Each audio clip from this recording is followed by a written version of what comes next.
Polêmica e revolta na internet. Vídeo que circula pela rede mostra uma adolescente tendo os cabelos cortados. A ação seria uma vingança. Jovem que levou 12 pontos no pescoço depois de ser atingida por uma linha com cerol fala com o Tribuna Notícias. Ela achou que iria morrer.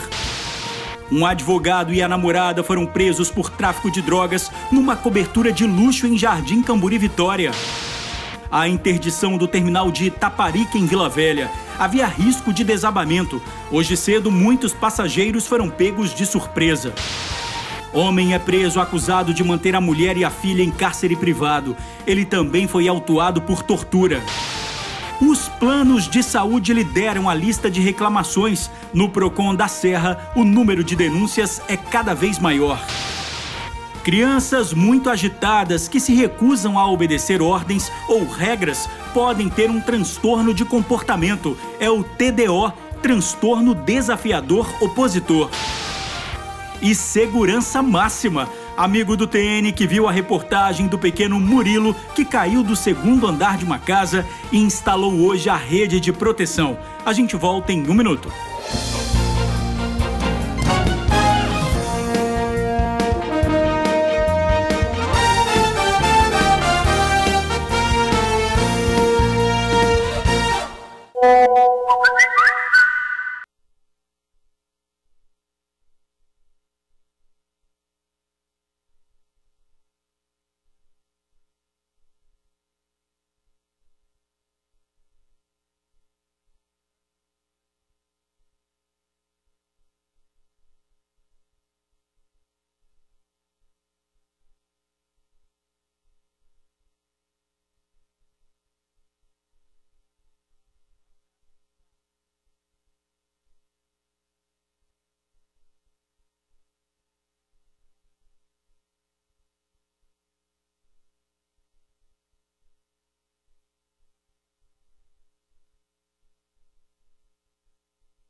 Olá, boa tarde.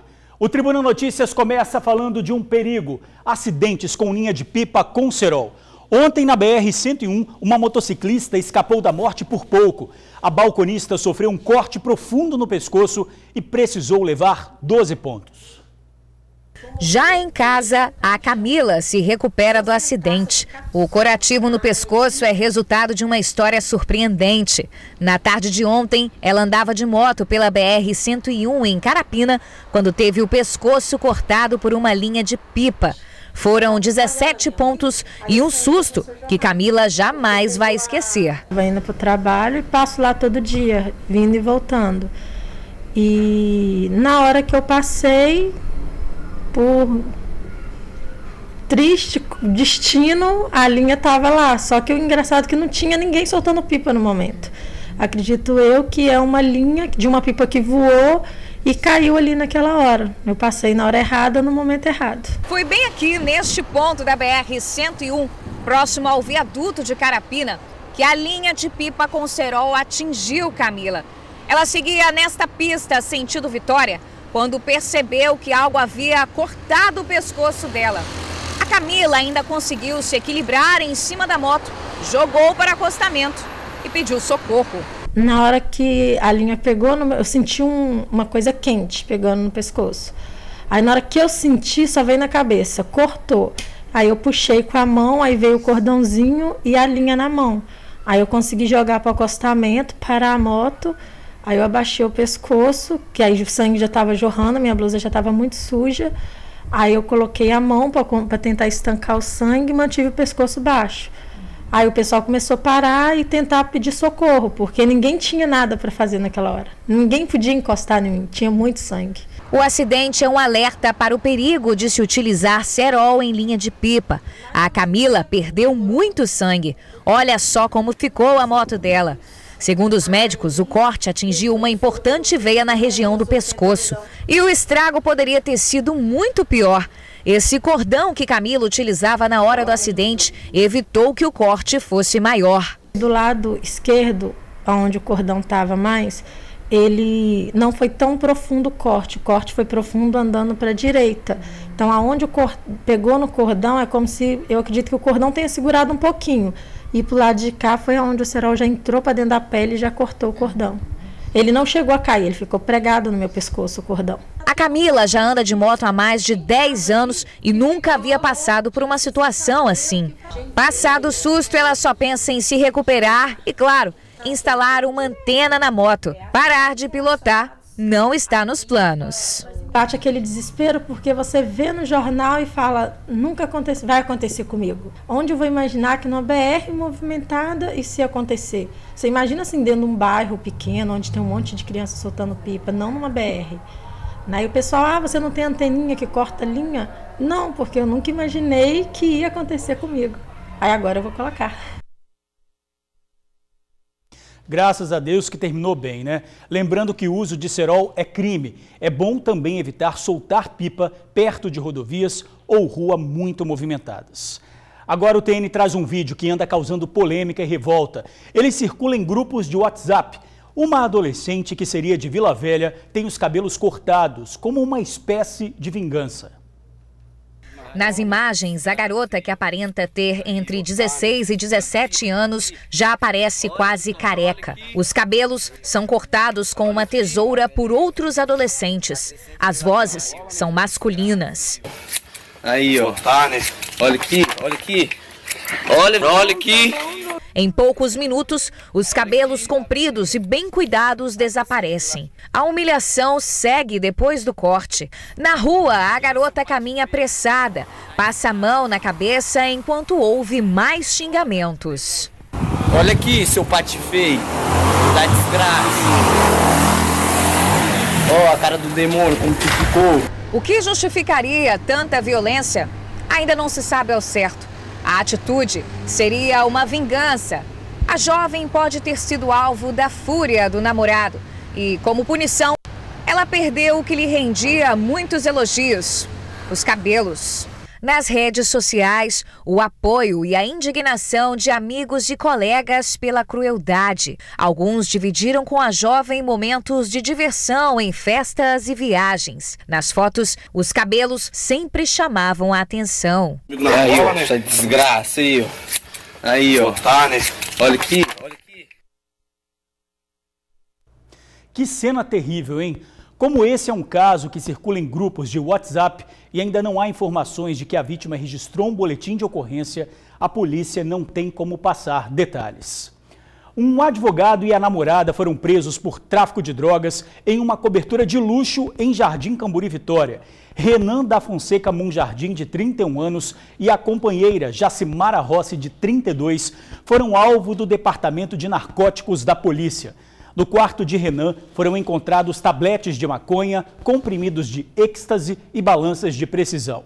Espalhados pelos outros cômodos da residência, os policiais também encontraram selos de LSD, frascos de substâncias anabolizantes e seringas. As buscas e as prisões foram acompanhadas por um representante da Ordem dos Advogados do Brasil. Em depoimento, Renan disse ser dependente de álcool e de cocaína. Jacimara também confessou ser usuária de drogas e, quando sobrava, eles vendiam para os amigos. O casal foi autuado por tráfico e associação ao tráfico e encaminhado ao presídio. O terminal de Itaparica, em Vila Velha, foi interditado por risco de desabamento. Hoje cedo, muitos passageiros foram pegos de surpresa. O terminal de Itaparica amanheceu assim hoje, fechado. Quem chegava ao local pela manhã estava perdido. A Andressa precisava ir para o serviço, mas não sabia como faria isso. Aqui no terminal de Itaparica, eu pego qualquer ônibus que passa pela Rodovia do Sol e deixa a gente ali em frente, né? Hoje, até para a minha equipe, no caso que eu trabalho, a gente trabalha aqui perto, e agora já estou recebendo ligação que eles não sabiam também, em vez de vir para o Itaparica, vai ter que ir para o terminal de Vila Velha, e aí gasta mais tempo, né, mais transtorno, porque não sabe qual ônibus que pega para conseguir chegar. A Marisângela trabalha perto do terminal. Ela geralmente vai caminhando para o serviço. O trajeto que antes fazia em 5 minutos, hoje teve que ser feito em meia hora. Tá horrível, ficou todo mundo perdido, pegaram todo mundo de surpresa. Tá uma confusão no terminal de Vila Velha. Eu tive que saltar no shopping, vou levar e vir andando até aqui onde eu trabalho. Ficou muito ruim para a população, eles tinham que pelo menos ter avisado e dado uma satisfação, né? Orientado a população. A decisão de fechar o terminal de Itaparica foi anunciada nesta sexta-feira. Um laudo divulgado pela Companhia de Transportes Urbanos da Grande Vitória, Ceturb, apontou que há falhas na execução e no projeto de construção da estrutura do terminal. Contratamos o laudo da questão da área principal do terminal. E hoje chegou a questão conclusiva, orientando a interdição do terminal. Segundo a Ceturb, mais de 40 mil pessoas utilizavam o terminal de Itaparica de segunda a sexta. Aqui funcionavam mais de 30 linhas de ônibus que agora precisaram ser remanejadas para outros terminais. Então, quem antes precisava utilizar aqui o terminal de Itaparica precisa ficar atento, porque essas linhas foram transferidas para o terminal de Vila Velha, Ibis e para o terminal rodoviário do município. Nós vamos colocar 23 linhas no terminal de Vila Velha, 5 linhas no terminal do Ibis, 2 linhas vão ficar na rodoviária, para aquele destino que tem ali daquela região. Mediante isso, nós vamos estar com a equipe nesses terminais, nós vamos estar aí com nossa área de planejamento e se precisar de fazer readequações, nós vamos fazer as readequações necessárias. O terminal de Itaparica é um dos mais novos da Grande Vitória. A obra de construção foi entregue em abril de 2009 e demorou 5 anos para ser concluída. Um investimento que ultrapassou 12 milhões de reais. Agora, o resultado desta nova perícia será entregue ao Instituto de Obras Públicas do Espírito Santo, o IOPS, que é responsável pela construção do terminal.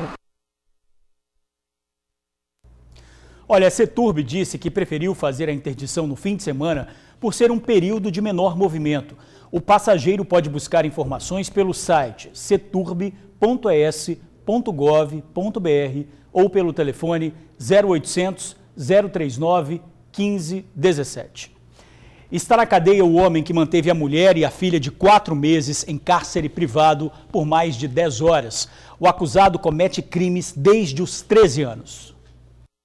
O Everton da Conceição, de 23 anos, foi preso em Viana, acusado de manter a própria mulher em cárcere privado e de torturá-la. Depois de conseguir se livrar solta do cárcere privado que ela vinha sofrendo, a vítima chegou até a delegacia especializada de atendimento de Viana, com um machucado visível no lábio inferior, decorrente de um soco que ela havia sofrido do companheiro. O Everton e a vítima têm uma filha de 4 meses, mas nada impediu este homem de trancar a esposa em casa, fazer ameaças e até agredi-la. Ela vinha sendo torturada pelo companheiro, que exigia que ela confessasse uma suposta traição. De acordo com ela, a ameaça era feita mediante uma arma branca, que é uma faca, né? Para ameaçá-la, dizendo que a mataria se ela não confessasse essa suposta traição e em seguida tiraria a própria vida. O tempo todo a criança estava em casa e por algumas vezes no colo da vítima, né, da mãe. Ela revela que o acusado usa drogas e estaria fora de si. De acordo com o depoimento da vítima, ele havia feito uso da substância conhecida como crack, desde a noite anterior, desde as 11 horas da quarta-feira.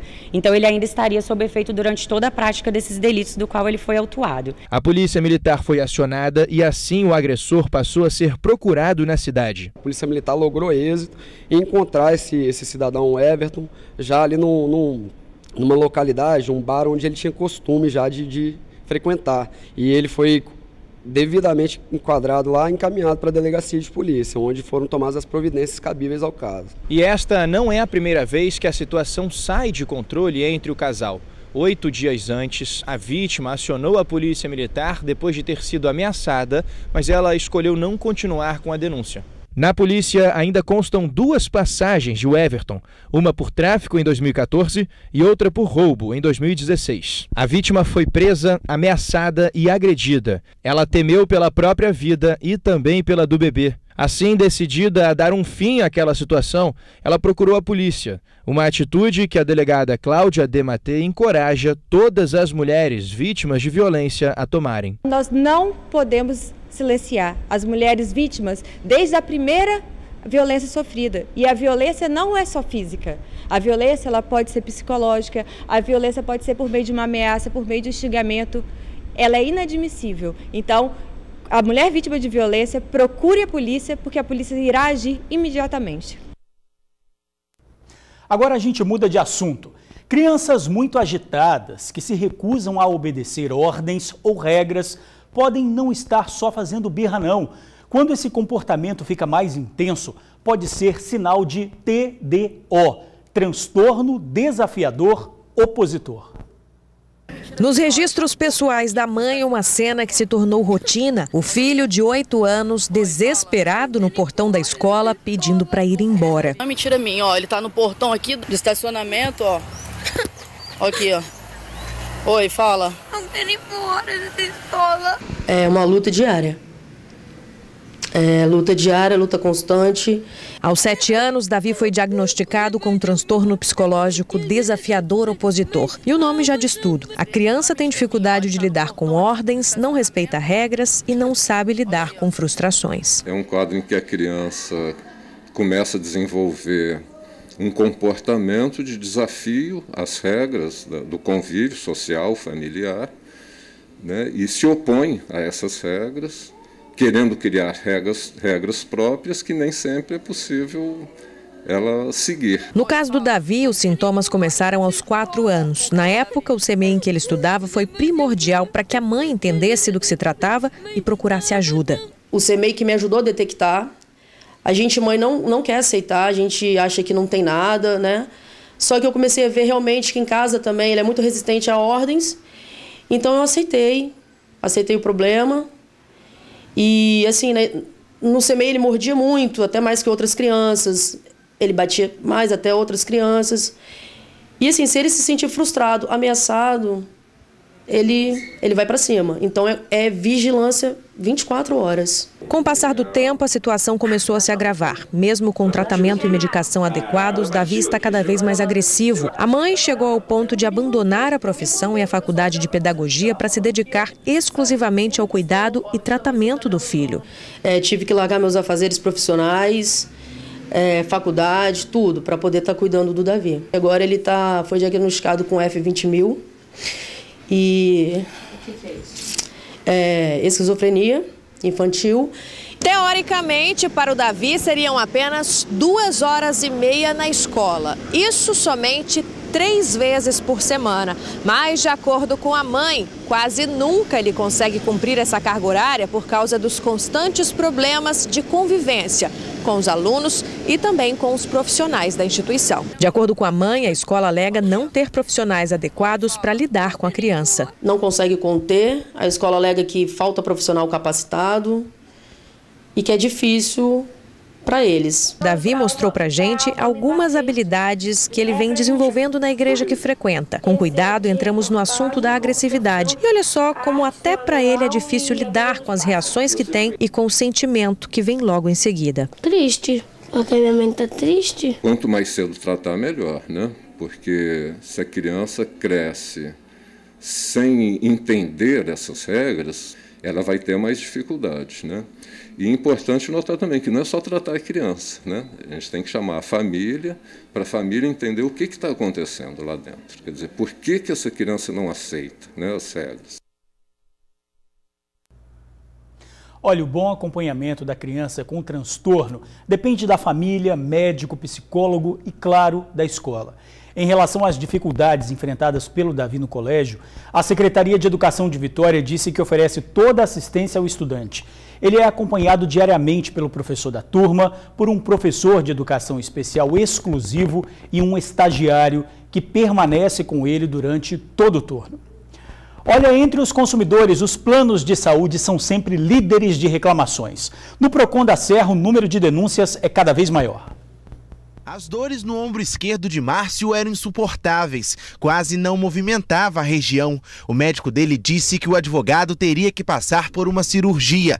Foi aí que o problema no ombro virou uma dor de cabeça. O médico me disse que eu tinha, apesar de depois de fazer exames, né, fiz vários exames, ele me disse que eu tinha que operar. Aí começou minha via crucis, né? Por quê? Porque todo o procedimento eu entreguei toda a documentação e aguardei essa autorização com ansiedade. E no dia da cirurgia, depois de ter me preparado para a cirurgia, no dia da cirurgia eu ainda não havia a resposta do plano. Márcio teve que ir ao Procon da Serra, buscou orientações para saber o que teria que fazer para conseguir a autorização da cirurgia. Aí eu procurei o Procon. Eu achei um absurdo, eu queria uma resposta, né? A negativa veio aproximadamente 20 dias depois. Me mandaram uma carta dizendo que estavam avaliando ainda, que houve um procedimento, eles estavam avaliando que a minha cirurgia ainda não... Eles não aceitavam a cirurgia.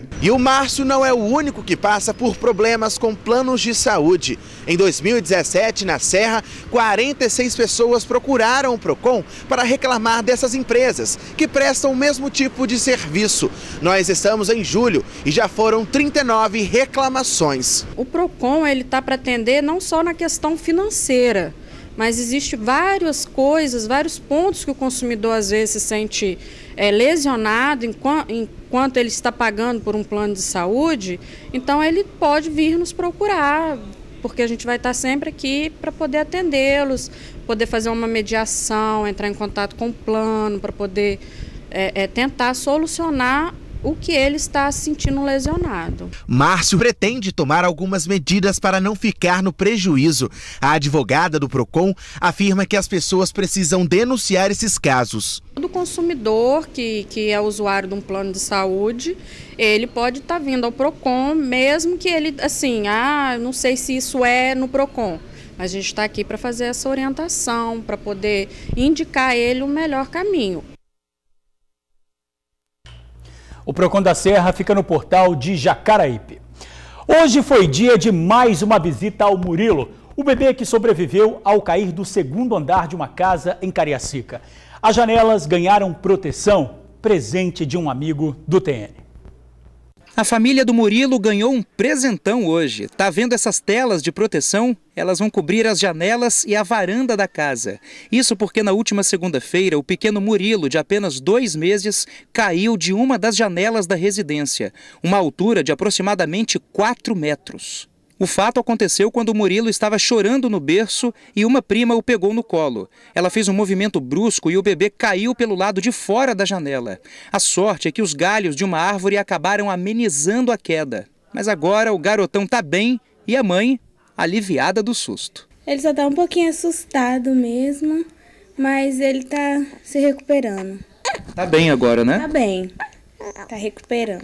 Mas só que Murilo não é a única criança da casa, não. É ele junto com mais 4 crianças arteiras que correm, pulam, brincam, coisas de criança, né? É por isso que as telas vieram na hora certa. É ótimo, né?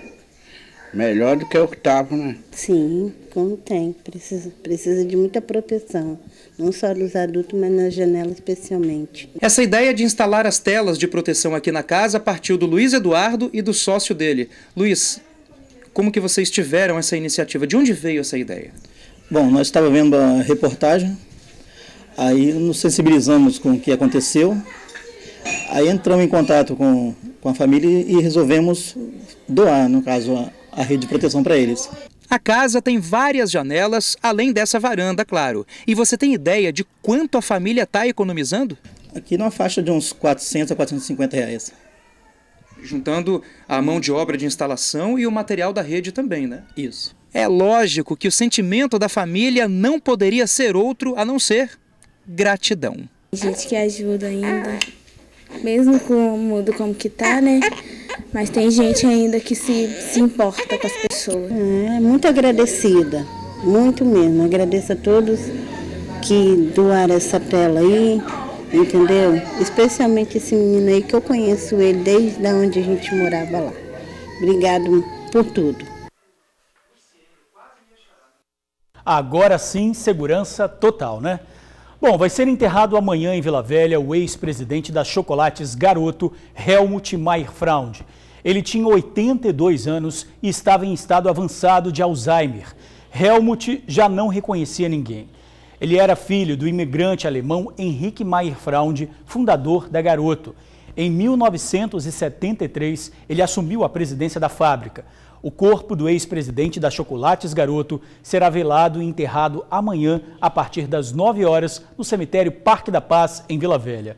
O governador do estado, Paulo Artung, lamentou a morte e decretou luto oficial de 3 dias. Veja o que é destaque no jornal A Tribuna deste sábado.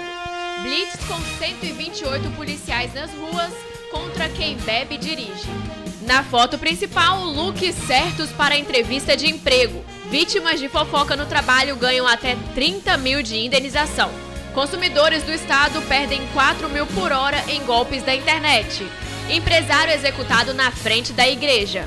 Farmacêutica tem pescoço cortado por cerol na BR-101. E veja ainda no jornal A Tribuna. No AT2, lenda da música americana em Vila Velha. Morre ex-dono da Chocolates Garoto. E terminal de Taparica é interditado.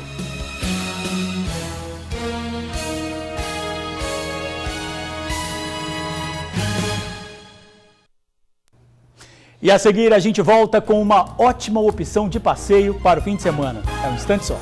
Opção de passeio para o fim de semana. O Convento da Penha tem mais um atrativo. Uma exposição com fotos de pássaros que habitam a mata do santuário e espécies empalhadas.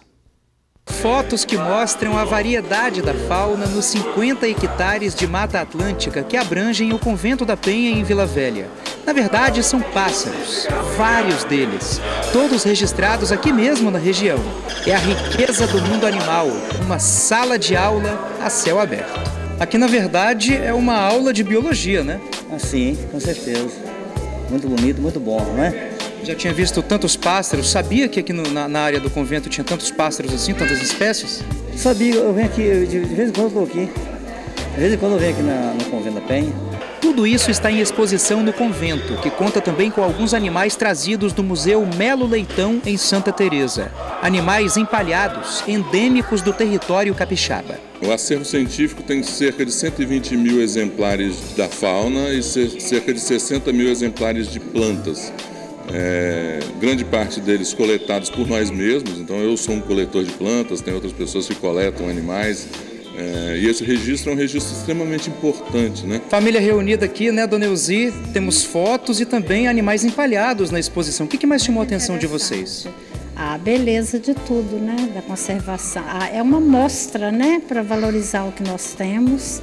A fauna, muito linda. Os meninos estão encantados. O Convento da Penha é um santuário de fé, de devoção, mas também um santuário da natureza.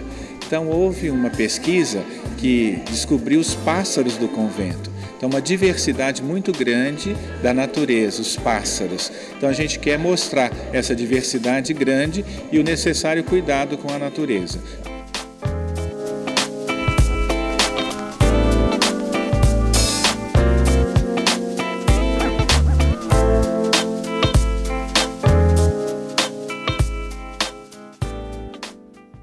A exposição foi aberta hoje e acontecerá de quarta a domingo. E a gente fica por aqui, mas eu te espero logo mais no Tribuna Notícias, segunda edição, às 7h15. Para você, uma boa tarde e até lá!